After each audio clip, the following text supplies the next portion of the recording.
제게 카톡을 보내주셨어요. 그 카톡의 내용이 있어서 제가 이렇게 보니까 내용이 좋더라고요. 근데 어떤 내용인가 하면 어떤 분이 고민을 이렇게 올려놓은 건데 아마 그게 이렇게 내용이 좋아서 제게 카톡을 보낸 것 같습니다. 보니까 이분의 고민이 있는 내용입니다. 아내가 애 둘을 낳고 살기 힘들다고 이혼을 하자고 한 거예요. 그래서 하도 이혼을 하자고 자꾸 해서 어쩔 수 없이 애 둘을 있음에도 불구하고 아내와 이혼을 했고 지금은 자기 혼자서 애 둘 키우고 있다는 겁니다. 참 힘들겠죠? 엄마 없이 애 혼자서 둘이 키운다는 거예요. 근데 그것까지는 어떻게 받아주겠는데 소문이 어떻게 났는가 하면 엄마가 이제 자기 아내가 얼굴이 예쁘니까 딴 남자와 연애하면서 자기에게 받았던 그 이혼하고 난 받은 돈을 가지고 그 남자에게 필요한 돈을 대주고 있다는 그런 소문이 나기 시작하면서 자기 가슴이 속상해지기 시작했다는 겁니다. 더 속상한 것은 이런 소문이 크고 있는 아이들 귀에 들어갈까봐 더욱더 힘들었다는 거죠. 자, 그렇게 해서 있는데 또 아버지는 갑자기 쓰러져 가지고요. 살았는지 죽었는지 알 수도 없이 그냥 몇 개월째 병상에 누워있는 가운데 있고 또 여동생은 연애 마음대로 못하게 해준다고 자기가 사랑하는 남자와 결혼하고 못하게 해준다고 이미 자살했고요. 뭐 또 여동생 하나가 더 있는데 이 여동생도 뭐 이제 이혼하겠다고 지금 뭐 법정을 뛰어다니고 있고 어떻게 살아야 되죠? 이런 카톡이 올라왔습니다. 정말 이거 막막한 집안이죠. 이혼당했죠. 혼자 애 둘 키우고 있죠. 근데 들리고 있는 소문은 별로죠. 자기 아내에 대해서. 거기에다가 아버지는 병상에 누워있죠. 그리고 또 여동생은 자살했죠. 또 한 명의 여동생은 잘 사는가 했더니 또 이혼을 하려고 지금 준비 중에 있고요. 우리는 이런 집안의 이야기 들으면 어떤 생각이 듭니까? 참 안 됐죠. 근데 이 사람이 누군지 아십니까? 삼성의 이재용 씨입니다. 갑자기 행복해 보이죠, 그분이요. 오늘 이와 같이요. 우리가 자꾸 외적인 돈만 가지고 삶을 평가하니까 저분은 문제가 없어. 저분은 행복한 것 같아. 그렇게 생각하지만 돈을 딱 떼놓고 이것만 보고 있으니까 우리보다도 훨씬 불행해 보인다는 생각이 들지 않습니까? 오늘 우리가 살다 보면요. 남들에게 다 말하지 못할 힘든 일들이 한두 가지가 아닙니다. 뭐 굳이 그걸 다 이야기하면요. 누가 또 들어주겠어요. 원래 내 이 속풀이는 한두 분에서 족하지 자꾸 하면 주변에 사람이 없습니다. 남녀관계도 마찬가지죠. 아니 내가 왜 교제합니까? 내가 왜 이성교제하죠? 힘을 얻으려고 하죠. 근데 그 사람 만나면 세상이 너무 우울해지기 시작하고 암울해지기 시작하고 자꾸 듣다 보니까 나중에는 짜증나기 시작하고 사람을 위로해 주는 것도 한두 번이죠. 그러면 나중에 어떻게 됩니까? 결국은 헤어지자고 이야기하는 거죠. 그래서 이 세상에는 나의 마음을 이렇게 쏙 시원하게 들어줄 만한 사람이 주변에 그렇게 많이 없습니다. 저도 옛날에 한번 진짜 속상한 일을 한번 당했거든요. 너무 속상한 일을 당해가지고 너무 억울하다 이 생각을 하고 있었는데 어떤 분이 저보고 그 속상함을 한번 이야기해보라는 거예요. 근데 그분은 내 이야기를 듣고 또 충분히 도와줄 수 있는 분이었고요. 그래서 제가 막 이야기를 시작했는데 내 생각에는 지금 내 기억에는 5분도 안 한 것 같아요.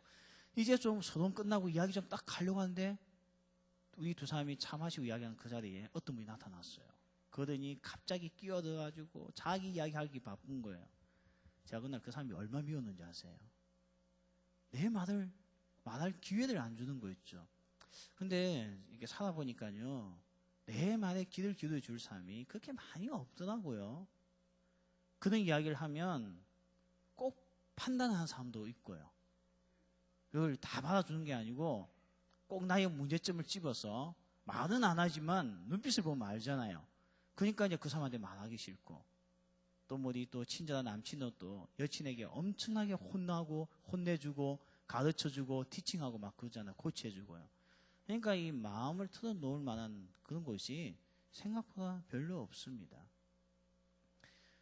오늘 우리 안에 이렇게 내가 지금 당하고 있는 이 고통, 이걸 남에게 이야기해봤자 비방받고 아이 바보야 왜 그때 그렇게 못했어 이렇게 말하는 사람들 때문에 우리는 겁이 나서 마음을 딱 닫고 살고 있는데요. 오늘 다윗도 이런 일을 당했다는 겁니다. 다윗에게 잘한다 말해주면 얼마나 좋겠습니까? 근데 잘한다 말해주지 않고 다윗을 향해서 말로써 아주 공격하고 비방하고 수준이 그렇게밖에 안 되느냐, 실력이 그밖에 안 되느냐, 이 공격하는 사람들이 주변에 많이 있었다는 겁니다. 나를 힘들게 하는 사람들이죠. 이 비방은 별거 아닌 것 같지만요, 삶이 몇 번만 비방 당하고 나면 그 다음부터 의욕이 없습니다. 이 너무나 힘든 상황 가운데 오늘 다윗은요, 이런 힘든 가운데 다윗은 주저앉지 않고 이것을 뚫고 나가는 형통의 힘이 있었다는 겁니다. 그 힘이 어디서 나왔는지 우리가 오늘 시편을 통해서 하나님의 음성을 듣고자 합니다. 먼저 그는 이런 힘들고 어려운 마음이 있을 때 그는 어떻게 되는가? 1절, 2절에 보니까 하나님께 자기의 심정을 가지고 다 나아가 하나님 앞에 호소하고 오늘 1절에 보면 이렇게 나오죠. 나의 심정을 헤아려 주소서, 주여 나의 말에 귀를 기울여 주소서 하면서 1절에 보면 하나님 앞에 이 마음을 가지고 나아가 기도하고 있다는 것입니다. 오늘 여기 나와 있는 심정이라는 단어 있죠. 나의 심정을 헤아려 주소서. 이 심정은 어떤 심정인가 하면요, 정말 이거 뭐라고 표현해야 될지 모르겠어요.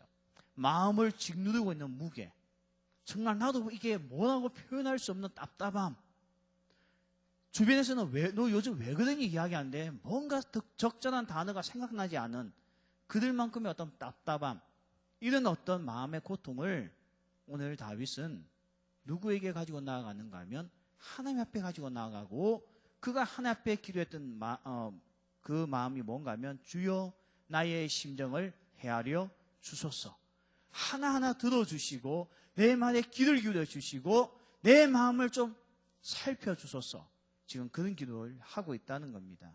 이게 바로 오늘 다윗이 위기를 극복하는 첫 번째 방법이었습니다. 오늘 여러분도 살다 보면 우리에게도 참 답답한 일들이 많이 있죠. 공부를 한다고 해도 실력은 올라가지도 않고요. 뭔가 열심히 산다고 사는데도 되어지지 아니하고. 제가 이번 주 미생을 봤더니요, 저는 요즘 다시 보기에서 보고 있거든요. 미생에 보니까 그 여자 누구예요? 인기 좋은 여자 있잖아요, 요즘에요. 내 스타일이던데 보니까요. 그 자매 있잖아요. 그 여자 보니까 대기업을 다니고 있죠. 러시아도 잘하죠. 뭐 영어도 잘하죠. 중국어도 잘하죠. 뭐 다 보니까 실력을 다 갖추었더라고. 내 스타일 맞죠?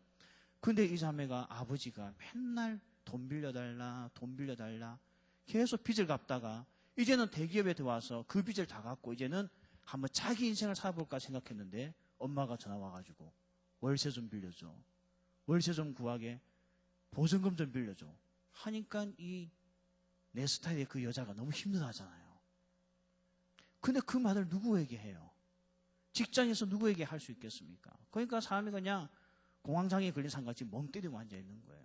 주변에서는 왜 그러냐, 어떤 사람은 야단치는 사람도 있고 왜 너희들 똑바로 하지 않느냐 하는 사람도 있고, 어떤 사람은 도와주려고 하는 말을 하지만 이거는 수치감에 앞서는 일이기 때문에 말을 할 수 없는 겁니다. 이럴 때 다윗은 어떻게 했다고요? 나의 심정을 헤아려 주시는 하나님 앞에 나아가 기도했다는 것입니다. 이게 오늘 우리의 모습이 될 줄 믿습니다. 오늘 왜 하나님 앞에 나아갈 수 있습니까? 오늘 하나님은요, 우리의 기도와 우리의 이 마음에서 터져나오는 말 하나하나를 들어주신다는 겁니다. 여러분, 세상은 결과를 가지고 판단하죠. 결과 가지고 판단합니다. 실패하면 실패한 거예요. 그 외에 모든 것들은 다 뭡니까? 변명이죠, 변명. 사람은 변명 드는 거 별로 안 좋아합니다.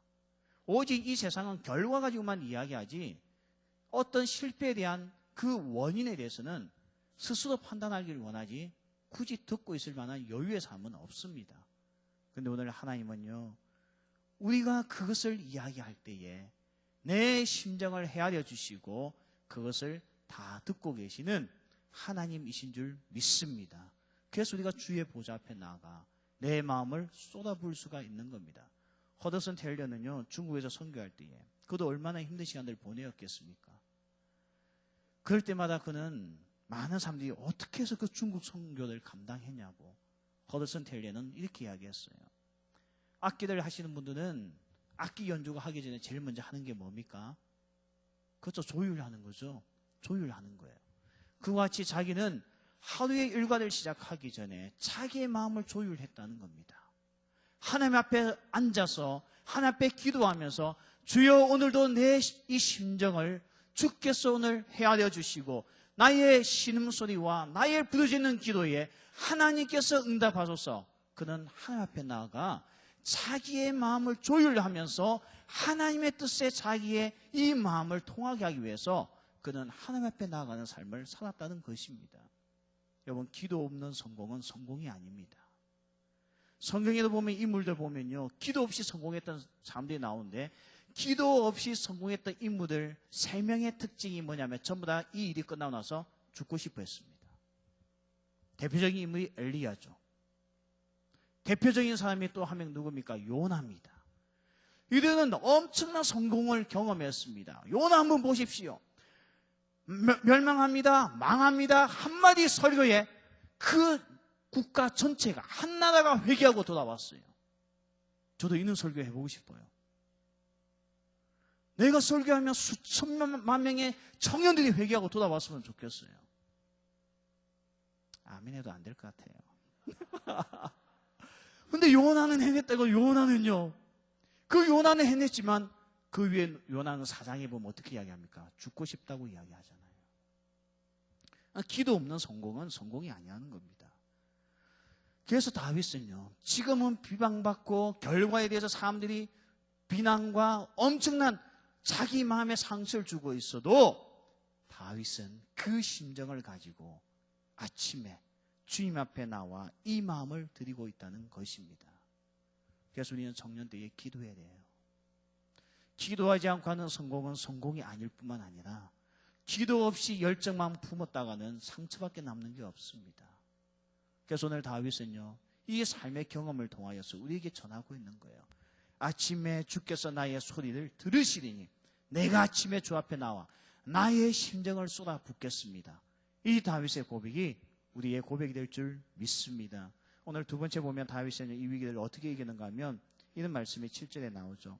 오직 나는 주의 풍성한 사랑을 힘입어 주의 집에 들어가 주를 경외함으로 성전을 향하여 예배하겠습니다. 되어 있죠. 여기 보면 다윗은 하나님의 풍성한 사랑을 힘입어서 섬기겠습니다. 이렇게 말씀하고 있어요. 우리가 오늘 이런 세상의 비방들 속에 살아가고 또 결과만을 묻는 세상 속에 우리는 쉽게 좌절하기가 쉽습니다. 결과만 보고 나면 그 다음부터 일이 안 잡히는 거죠. 그런데 오늘 다윗은 결과가 좋지 않아도 또다시 일어날 수 있었던 이유 중에 하나는 오늘 여기 나와 있는 말씀과 같이 하나님의 풍성한 사랑을 힘입고 일을 했다는 거예요. 하나님의 풍성한 사랑을 힘입고 공부하고 하나님의 풍성한 사랑을 힘입고 주 앞에서 섬겨갔더니 그는 이는 좌절감에 빠질 수밖에 없는 상황도 헤쳐나왔다고 말씀하고 있습니다. 여러분, 하나님의 사랑에 이 풍성한 사랑을 힘입어서 일하는 게 어떤 삶인 줄 아십니까? 이 하나님의 사랑, 하나님의 헤세드, 이것은 하나님의 책임져 주는 사랑이에요. 이 헤세드의 사랑은 남녀관계에서 나오는 절대 사랑이 아닙니다. 이것은 부부간에도 나오는 사랑이 아니에요. 이거는 부모와 자식 간에만 있는 사랑입니다. 원래 부부도 조건입니다. 바람 피우지 않을 조건, 남에게 한 번 돈 빌려주지 않을 조건, 내 허락 없이 는 여행 가지 않을 조건, 모든 게 다 조건이에요. 그 조건이 맞을 때 부부가 사는 겁니다. 그 중에서 조건이 하나라도 어겨지면 심각해지는 거죠. 나중에는 리모컨도 마음대로 못 돌리게 되는 거예요. 이 조건이 맞지 않으면요. 그런데요, 부모와 자식과의 사랑은요, 부모의 일방적인 헤세드의 사랑입니다. 이건 설명이 안 돼요. 세상으로 본다면 공부 그렇게 못한 놈은 집에 들어오면 안 돼요. 그런데 부모는 공부 못한다 해서 밥 양을 줄이지 않습니다. 공부를 못해서 줄이는 게 아니고 식중이기 때문에 줄이는 거예요. 돈을 못 번다고 밥 양을 줄이지 않습니다. 배가 남아서 줄이는 거죠. 이게 헤세드의 사랑입니다. 오늘 하나님께서 우리에게 이 사랑을 부어주고 있기 때문에 우리에게 그 사랑을 힘입어서 그것을 바탕으로 하여서 이 세상에 우리에게 주어진 사명을 감당하라고 지금 그렇게 말씀하고 있습니다. 스펄전 목사님이 이런 이야기를 했어요. 어느 날 스펄전 목사님 자신이 생각해 봤는데요. 하나님의 사랑이 얼마나 될까? 이 사람도 주고 저 사람도 주고 다 주고 나면 나에게 돌아올 사랑이 얼마나 있을까? 나는 저 사람하고 비교해 보아도 사랑받을 만한 짓도 잘 못하고 능력도 부족한데 하나님이 이 사람도 사랑하고 저 사람도 사랑하면 내게 돌아올 사랑은 거의 없겠구나. 그런 절망감에 빠졌습니다. 그가 이 마음을 가지고 살고 있는데 갑자기 어떤 생각이 들었냐면 그가 템즈강을 지나가고 있는데요. 강에 보니까 물고기가 뛰어놀고 있는 거예요. 근데 여러분, 그 템즈강 안에는 물고기가 몇 마리가 있겠습니까? 그 많은 물고기가 템즈강에 있대 한다고 템즈 강물이 마르는 거 아닙니다. 그걸 보고 그는 느꼈어요. 하나님의 사랑이 모두 이 땅에 있는 사람에게 다 부어진다 할지라도 날 향한 하나님의 사랑도 그것 때문에 마른 게 아니구나. 항상 풍성하구나 하는 것을 스펄전 목사님은 깨닫게 됩니다. 오늘 하나님께서 이 사랑을 우리에게 부어주고 있다는 거예요. 이 사랑을 힘입어서 우리가 이 세상을 사는 것이 자기의 열정과 자기의 꿈만 가지고 살 수 없는 것이 이 세상이라는 겁니다. 실패하여도 날 사랑하시는 하나님의 사랑은 아무 문제가 없다는 겁니다. 하나님의 사랑이 도망되지 아니하면요, 그 사랑을 힘입지 아니하면 우리는 어떻게 주님 앞에 나와 오늘도 그 은혜를 구하고 그 사랑을 구하고 우리가 오늘 기도 제목을 가지고 주 앞에 기도할 수 있겠습니까? 우리가 잘한 게 뭐 있다고요? 원래요, 별 볼 일 없는 사람은 할 말이 없는 거예요. 학교에서 보세요. 우리는 한번 조퇴하고 싶으면요, 말을 막 만들어요. 교실에서 짝지하고 연습해보고, 그래서 담임 선생님에게 가면 겨우 통할까 말까예요. 근데 공부 잘하는 그게 걔는 가서 선생님 머리만 한번 만져도 집에 가잖아요. 이게 차이점 아니에요, 세상에서요. 진짜 그래요. 회사에서도 마찬가지예요. 실적이 좋고 회사에 윤택감을 주는 그 사원은요, 그냥 문자 하나만 보내도 쉴 수 있는 거예요. 그러나 실적이 나쁘고 그냥 골칫거리는 애는요, 사장에게 빌어도 안 되는 겁니다. 하나님께서 우리를 이렇게 평가하고 있습니까? 하나님은 그렇게 평가하고 있지 않아요. 오늘 하나님께서 나를 평가할 때는 너가 무엇을 했느냐를 평가하는 것이 아니고 하나님의 사랑 때문에 날 바라보고 있고, 여러분, 사랑에 대한 평가는 후합니다. 사랑에 대한 평가는 후예요. 아이들 보세요. 아이들이 유치원에서 엄마 얼굴을 개같이 그려놨어. 개같이 그려. 강아지와 별 차이가 없게 그려놨는데도 엄마는 그 사진이 아니고 그 그림을 보고 뭐라고 합니까? 우리 딸 진짜 그림 잘 그리네 하죠. 삼자가 보고 있으면 둘 다 돌아서 이렇게 되는 거예요. 저는 이제까지 어떤 엄마가 자기 자녀들이 부모를 위해서 해준 걸 가지고 점수를 깎아버리는 엄마 아빠를 본 적이 없습니다. 어버이날 때 자신은 여친에게는 이만큼 선물 주고 엄마에게는 거의 이거 뭡니까? 조그만 거 한 송이도 아니에요. 이 꽂을 수 있는 거 절반짜리 그거 하나 해줘도 부모는 뭐라고 합니까? 그래도 우리 아들이 이 아빠를 생각하고 있고, 생각은 뭐 생각해요? 부모의 평가는 후합니다. 특히 사랑과 바탕이 되어질 때는요, 오늘 내가 이렇게 잘 못하고 해도요, 오늘도 내가 임원으로서 일하고 목자로서 일하는데 잘 못하고 있어도 하나님은요, 내가 그 하나님의 사랑을 힘입어서 일하고 있을 때에 하나님의 평가는 후한 줄 믿습니다. 이 믿음으로써 일을 하라는 것입니다. 제가 사진을 하나 가져왔는데요. 브랜드 와키슨이라는 농구 선수가 있습니다. 한번 좀 띄워주시겠습니까? 제가 카톡을 가지고 와서 했더니 사진 크진 않죠. 그래도 뭐 여러분 눈이 좋으니까요. 이 친구는 자세히 보면 다리가 없습니다. 의족을 하고 있죠. 의족을 하고 있고 양손의 손가락이 10개가 아니고 2개 합쳐서 6개밖에 안 되는 이런 장애입니다. 그런데 이 친구가 농구 선수예요. 지금까지 이 청년이 농구의 대회 13경기에 뛰었는데요. 13경기를 뛰면서 얻었던 점수가 15점밖에 안 돼요. 그걸 리바운드는 5개를 잡아냈습니다. 형편없는 선수죠. 결과만 보면요. 그런데도 불구하고 한 시즌에 이 선수는 감독에게 끊임없는 콜링을 받게 됩니다. 이 감독이 대단한 사람이죠.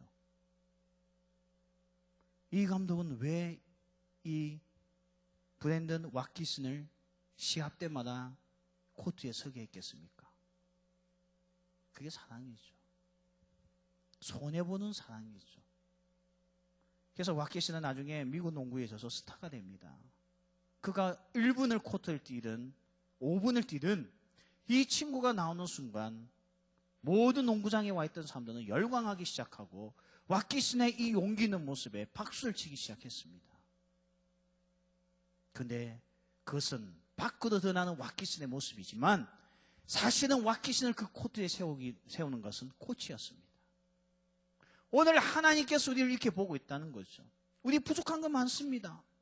우리 못하는 거 많습니다. 세상에 나에게 점수를 높은 점수를 줄 수 있는 사람이 몇 명이나 있겠습니까? 그럼에도 불구하고 오늘 다윗이 주변의 사람들이 날 비방하고 그렇게밖에 못하냐 조롱할 때에 다윗은 절망하지 않았던 이유가 나는 지금까지 하나님의 무한한 사랑을 힘입어 이 자리에서 일하고 있다고 그는 고백하고 있다는 거예요. 오늘 이게 우리의 고백이 되어야 될 줄 믿습니다. 우리가 왜 오늘 이 자리에 있습니까? 오늘 내가 왜 공부하고 여기까지 달려오고 있습니까? 하나님의 사랑을 힘입어서 여기까지 온 줄 믿어야 됩니다. 우리가 자꾸 세상 사람들과만 비교해서는 안 된다는 거죠. 그래서 다윗은요, 비록 내가 공부를 꼴찌하고 사람들에게서 못한다고 비방받았다 할지라도 다윗은 마음에 다짐한 게 있습니다. 그게 오늘 말씀해 보면 뭐라 되었습니까? 하나님은 오만한 자들 싫어하시고 하나님은 거짓말하는 사람을 싫어하시고 하나님은 피 흘리기를 좋아하는 사람을 싫어하시고 그의 목구멍이 열린 무덤과 같아서 말만 했다면 사람들에게 상처 주는 그런 짓 하면서 이 세상을 살지 않겠다는 거예요. 왜냐하면 하나님께서 오늘 시편 말씀해 보면 그런 삶을 싫어하고 미워하기 때문에 하나님께서 싫어하고 하나님께서 미워하는 사람은 성공한다 할지라도 하나님의 사랑을 힘입지 못하기 때문에 결국은 실패한다는 것입니다. 그래서 다윗은요, 꼴찌에도 좋았어요. 시험 망치도 좋았습니다. 그는 성공하기 위해서 거짓말하지 않았어요. 그는 남들 앞에서 오만하지 않았습니다. 그는 남에게 피를 흘려가면서까지 자기 이득을 취하는 삶을 그는 선택하지 않았습니다. 왜냐하면 그건 성공할 줄은 모르겠지만 하나님의 사랑을 힘입지 못하는 삶이기 때문에 언젠가는 무너진다는 것입니다. 오늘 그래서 다윗은요, 나는 실패도 좋다. 나는 정말 꼴찌해도 좋다. 그러나 나는 하나님의 사랑만큼은 받는 자가 되겠다. 하나님의 사랑을 힘입고 이 세상을 살겠다. 이 가치성을 다윗은 알고 있었다는 것입니다. 링컨 대통령이요, 남북전쟁 당시에 계속 밀리는 거예요. 북군한테. 이길 방법이 없는 겁니다. 그러다가 한번 딱 이겼어요. 그랬더니 옆에 있던 참모들이 하나님께서 우리를 사랑하십니다. 하나님께서 우리를 도와주십니다. 막 그랬을 때 링컨이 했던 유명한 말 한마디가 있죠. 뭐라고 링컨이 이야기하냐면 내가 염려하고 지금 마음에 걱정하는 것은 내가 정말 하나님의 편인지 아닌지 그게 고민이 됐습니다. 오늘 이게 우리의 고민이 돼야 됩니다. 내가 열심히 섬기고 내가 열심히 일하고 열심히 공부할 때에 우리는 질문을 던져야 돼요. 오늘 내가 이 일을 하고 있는 것이 하나님의 편이냐 아니면 하나님께서 미워하시고 싫어하는 쪽에 내 인생을 살고 있지 아니하나 우리를 보아야 된다는 거죠. 근데 너무나 많은 청년들이요, 남의 피 흘리기를 좋아합니다. 제가 지난주 토요부흥회 때 이야기했잖아요. 휴게소를 갔는데 하이패스를 팔고 있는 거예요. 하이패스 이름이 좋았어요. 하이패스 행복 단말기 2만 원. 2만 원만 주면 행복해진대요. 사실 하이패스 있으면 좋죠. 얼마나 멋있어요. 싱 하고 통과할 수 있으니까 톨게이트예요. 그런데 그걸 2만 원만 주면 행복해진대요. 그걸 팔기 시작하는 거예요. 사고 싶었어요. 2만 원밖에 안 하니까. 얘네는 10만 원 주고 사야 되는데. 근데 알고 보니까 그걸 보급하는 이유가 있더라고요. 톨게이트에서 일하는 언니들 다 없애려고. 다 기계화 시켜놓으면 임금비 안 나가잖아요. 이게 지금 피 흘리기를 좋아하는 사회의 풍토입니다. 우리는 그것을 2만 원에 샀다고 자기가 행복하다고 생각해요. 오늘 하나님께서는 그런 사람을 싫어하신다는 겁니다.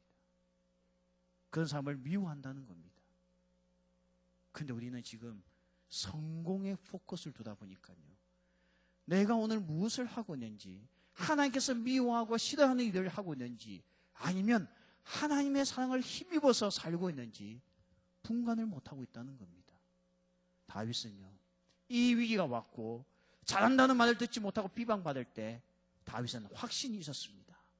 나는 지금 하나님의 사랑을 힘입어 이 삶을 살고 있다는 확신이었습니다. 오늘 이 확신이 우리의 고백이 될 줄 믿습니다. 하나님의 사랑을 힘입고 가는 거예요. 그 무한한 사랑, 잘 못하지만 형편없지만 하나님을 사랑하기 때문에 하는 그것을 보시고 후한 점수를 주시고 만족해 하시는 하나님, 오늘 그 하나님의 사랑을 힘입어서 우리가 섬기고 임원하고 목자하는 것에 낙심할 이유가 없다는 것입니다. 사람의 평가는 중요하지 않다는 거죠. 세 번째, 오늘 다윗은 이렇게 이야기를 합니다. 죽게 피하는 자에게 주시는 하나님의 기쁨과 하나님의 즐거움을 우리가 얻을 수 있다는 거예요. 여러분, 오늘 11절에 보면 이런 말씀이 나옵니다. 그러나 죽게 피하는 모든 사람은 다 기뻐하며 주의 보호로 말미암아 영원히 기뻐 외치고 주의 이름을 사랑하는 자들은 주를 즐거워하리이다.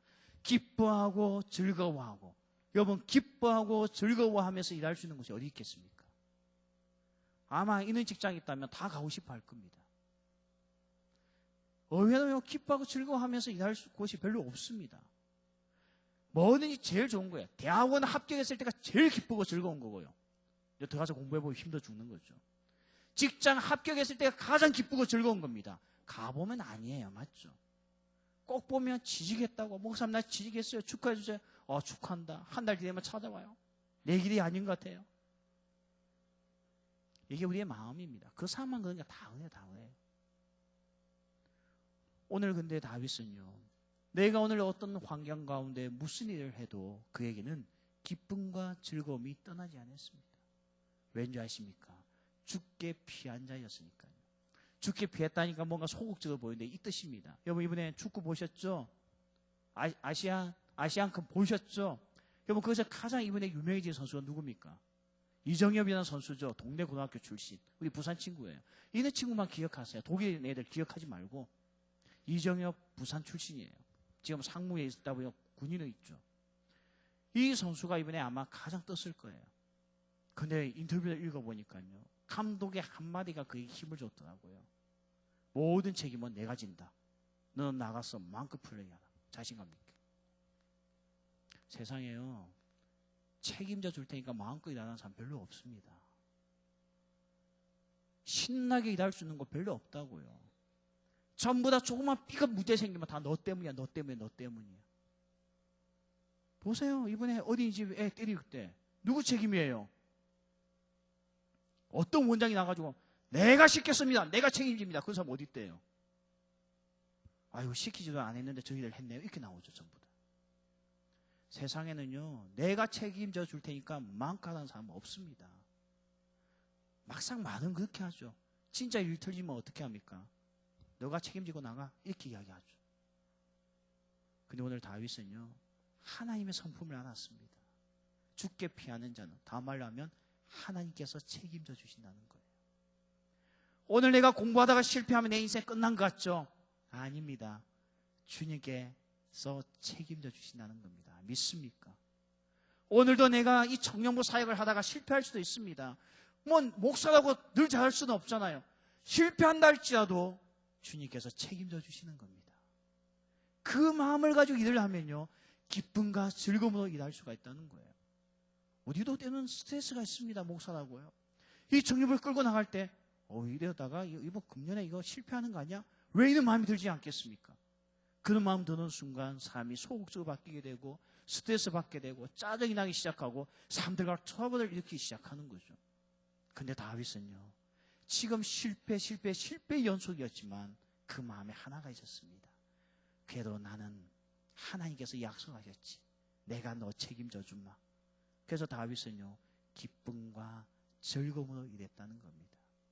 우리 임원들에게 이런 마음이 있기를 소원합니다. 하나님이 책임져 준다 생각하고 열심히 하는 거예요. 우리 목자들에게 이런 마음이 있기를 소원합니다. 하나님께서 책임져 줄 테니까 마음껏 사랑하고 마음껏 해보라는 겁니다. 오늘 여기 앉은 모든 성인들에게 주께서 말씀합니다. 내가 너 인생 책임져 줄 테니까 오늘 기쁨과 즐거움 가운데 주의 복음을 붙들고 살라는 겁니다. 이럴 때 오늘 우리는 어떻게 된다는 겁니까? 이 세상에 실패의 연속의 길을 간다 할지라도 우리는 즐거움과 기쁨 가운데 최선을 다할 수 있다는 겁니다. 오늘 제가 실패한 우리 형제에게 문자를 하나 보냈습니다. 최선을 다하면, 최선은 쌓고 쌓으면 최고가 됩니다. 최고가 되는 그날이 올 때까지 최선을 다하자 했습니다. 오늘 우리의 삶도 마찬가지입니다. 하나님의 사랑을 힘입고 최선을 다하는 거예요. 기쁨과 즐거움으로. 왜? 우리는 실패해도 우리의 실패를 책임져 주시는 하나님이 계시니까요. 얼마 전에 시사 매거진인가 아니요, 제가 어디서 봤는지 모르겠어요. 잡지책에서 봤는데요. 기차 안에서 그걸 한번 옛날에 볼 기회가 참 봤는데 그 내용이 있더라고요. 부잣집의 자녀들이 성공한대요. 가난한 집안의 자녀들이 실패할 확률이 크대요. 이유가 뭔가 그걸 분석해 놓은 거 보니까 부잣집 자녀들은 실패해도 또 후원자가 있잖아요. 그런데 가난한 집안 애들은 입판에 실패하고 나면 끝이에요. 그러다 보니까 더 실패를 많이 한대요. 왜냐하면 그 부담감 때문에. 맞는 것 같아요. 근데 이미 우리에게 이 원리는 하나님께서 주신 겁니다. 너희들 왜 그렇게 쪼개어 있어? 너희들 마음껏 해봐. 하나님이 미워하고 싫어하는 거짓말하고 오만하고 피 흘리기를 좋아하는 이 삶이 아니라고 한다면 마음껏 해봐. 내가 책임져 줄게. 내가 책임져 줄게. 내가 널 사랑하고 있잖아. 이게 하나님의 사랑을 힘입어서 한번 열심히 해봐. 이게 오늘 주님이 다윗에게 주셨던 말씀입니다. 세상에 나가 상처받던 마음을 가지고 다윗은 주님 앞에 나와 오늘도 내 심정을 헤아려 주소서 하나님 앞에 변명할 수 있고요. 나의 마음, 이 상황을 변명할 수 있는데 그걸 끝까지 들어주는 사람이 있으면 얼마나 기분이 좋습니까? 끝까지 들어주죠. 후원해주죠. 나에게 끊임없는 사랑을 부어주죠. 책임져주죠. 이게 바로 그리스도인이 사는 방법입니다. 이게 우리의 정체성입니다. 말씀을 맺겠습니다. 다윗은 왜 절망하지 않았습니까? 왜 다윗은 낙심하지 않았습니까? 그것은 나의 결과만 보고 책망하지 아니하시고 나의 모든 속마음을 털어놓아도 무조건 들어주시는 하나님, 그 하나님이 계시니까 그의 마음을 조율할 수 있었던 거예요. 그리고요, 그를 무한히 사랑하시는 하나님의 사랑이 그의 인생을 뒷받침해주고 있는 겁니다. 못해도 잘했다고 칭찬해 주시고 후한 점수 주시고 그 하나님의 사랑이 그 심령 속에 머물고 있고요. 더 나아가 하나님께서 내가 책임져 주마. 내가 책임져 주마. 너는 즐겁고 기쁘게 일을 한번 해봐. 실패는 내가 책임져 준다. 이 세 가지를 발견하고 나니까 다윗은 두렵지가 않았습니다. 그에게는 예배가 나올 수밖에 없었고 찬양이 나올 수밖에 없었습니다. 다윗이 신경 쓴 건 하나였습니다. 하나님께서 미워하는 사람이 누구인가? 하나님이 싫어하는 사람이 누구인가? 하나님은 오만한 자를 싫어하시고 하나님은 피 흘리기를 좋아하는 사람을 싫어하시고 하나님은 비굴하여서 거짓말하는 사람을 싫어하구나. 내가 이것은 하지 않겠다. 오늘 내가 굶어도 깡통을 찬다 할지라도 이건 내가 이렇게 살지 않겠다. 하나님의 사랑을 힘입고 하나님께서 책임져 주신다는 믿음을 가지고 이 상처받은 마음 하나 앞에 쏟아내고 이렇게 살겠다. 이런 다짐이 오늘 우리 청년들의 다짐이 될 줄 믿습니다. 우리 같이 한번 찬양하면서 우리 기도합시다. 나의 소망 되신 주님, 주님만을 바라봅니다. 다시 오실 나의 왕 예수님, 주님을 기다립니다. 밤이나 낮이나 어제나 오늘도 영원히 주만 찬양하며 하나님만을 의지하겠습니다. 우리 이 믿음을 가지고 주님 앞에 찬양하고 기도하겠습니다. 나의 소망 되신 주를 바라봅니다. 다시 오실 나의 왕 예수, 다시 오실 나의 왕 예수, 주를 기다립니다. 밤이나 낮이나 언제나 밤이나 낮이나 어제나 오늘도 영원히 주만 찬양해.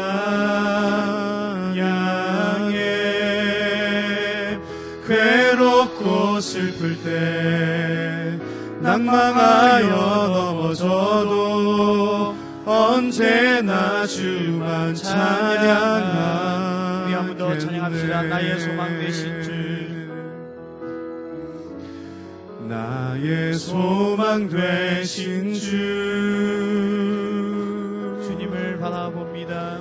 주를 바라봅니다. 다시 오실 나의 왕 예수, 다시 오실 나의 왕 예수, 주를 기다립니다. 밤이나 낮이나 밤이나 낮이나 어제나 오늘도 영원히 주만 찬양해.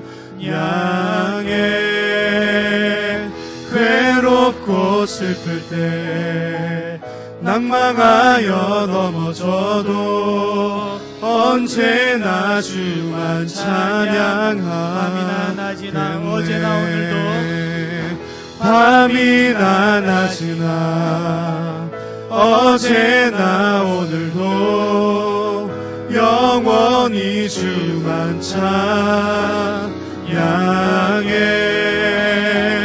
괴롭고 슬플 때 낭망하여 넘어져도 언제나 주만 찬양하겠네. 고백합시다. 밤이나 낮이나 어제나 오늘도 밤이나 낮이나 어제나 오늘도 영원히 주만 찬양해.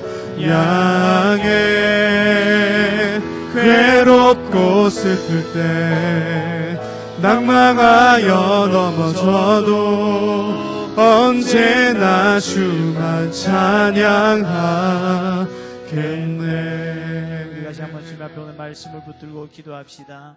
다윗은 실패로 인한 엄청난 상처 속에서도 그가 무너지지 않는 이유가 있었습니다. 그것은 결과만 보지 아니하시고 나의 변명 하나하나, 나의 고통의 신음까지 들어주시는 하나님, 그 하나님을 바라보고 그는 주여 나의 심정을 헤아려 주소서, 주여 나의 부르짖음에 귀를 기울이소서 라는 그 마음으로서 하나님 앞에 나아가 그 마음을 다 쏟아부을 수 있는 사랑의 하나님이 있었습니다. 잘 못하고 실패하면 사람들은 손가락질하고 능력이 없구나, 실력이 없구나, 앞으로 너의 앞길이 보이지 않구나 비방하지만 다윗은 그런 말을 들을 때에 하나님의 사랑을 힘입어 이 세상을 섬겨나가는 데 있어서 포기하지 않았습니다. 그거 무엇보다도 이 실패 가운데서도 책임져 주시는 하나님, 내가 책임져 주마, 나에게 피하는 자에게는 내가 기쁨과 즐거움을 주마 하는 그 하나님의 약속을 붙들고 그는 이 기쁨, 즐거움 가운데 하나님을 찬양할 수 있었다는 겁니다. 오늘 실패 때문에 힘들어하고 있는 이 세대지 않습니까? 무거운 짐을 가지고 지쳐있는 세대이지 않습니까? 이런 세대에게 오늘 주님께서 다윗의 영성을 가지고 주 앞에 나오라는 겁니다. 주님 앞에 오라는 겁니다. 늘 은혜 베풀어 주시는 하나님, 사랑 주시는 하나님, 그분 앞에 나와 엎드려서 내 마음을 다 쏟아내고 하나님의 사랑을 힘입어서 이 세상을 살아가는 겁니다. 우리가 전부 이 말씀을 붙들고 주님, 그게 내 삶이 되기 원합니다. 다윗의 고백이 나의 고백이 되게 하시고 하나님 붙들고 살게 하여 주옵소서. 어떤 일을 당하여도 낭망하고 넘어지지 않게 하여 주옵시고 하나님의 사랑과 오늘도 날 책임져 주시는 하나님의 그 백그라운드를 믿고 일어날 수 있는 저희들 되게 하여 주옵소서. 우리 같이 한번 기도하고 마치겠습니다. 기도하겠습니다. 아버지 하나님, 오늘도 우리에게 주신 주님의 말씀을 붙들고 기도합니다. 아버지 하나님, 정말 절망할 수밖에 없는 상황 가운데서도 소망